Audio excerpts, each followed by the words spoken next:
400 400 400 ચણિયાના 400 કોઈ પણ લો 400 રૂપિયા લઈ આવો સોમવારીનો ભાવ છે 400 રૂપિયા ચણિયાના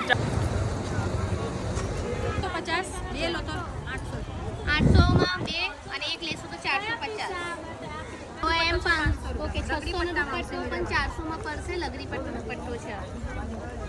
તો રીલને શેર કરી દેજો તમને 800 નો ચણિયો ખાલી 600 રૂપિયામાં મળી જશે આસપાસમાં તમને ઘણું સારું યુનિક કલેક્શન જોવા મળશે એ બી અફોર્ડેબલ રેન્જમાં છે બાર તમારા જો જોડે 2500 નો છે પણ અહીંયા પાસે 1900 રૂપિયાનો 8 મીટર ઘેરા બેંગલ્સ આ જોવો છો જે ખાલી 100 રૂપિયામાં છે પછી ગરાના નેકલેસ જોવો છો એ પણ જે દુપટ્ટા જોવો છો ને ખાલી 300 રૂપિયામાં છે આ બધા જે દુપટ્ટા જોવો છો ને ખાલી 300 રૂપિયામાં મળશે તો જો તમને મારો વિડીયો સારો લાગ્યો હોય તો મારા ચેનલને સબસ્ક્રાઇબ કરવાનું ના ભૂલતા મારું યુટ્યુબ ચેનલ પર ફૂલ વિડીયોનો આવી ગયો છે તો યુટ્યુબ ચેનલ પર તમને પૂરો અપડેટ જોવા મળી જશે અને આવા નવા વિડીયોઝ જોવા માટે આજે જ મને ફોલો કરો બાય.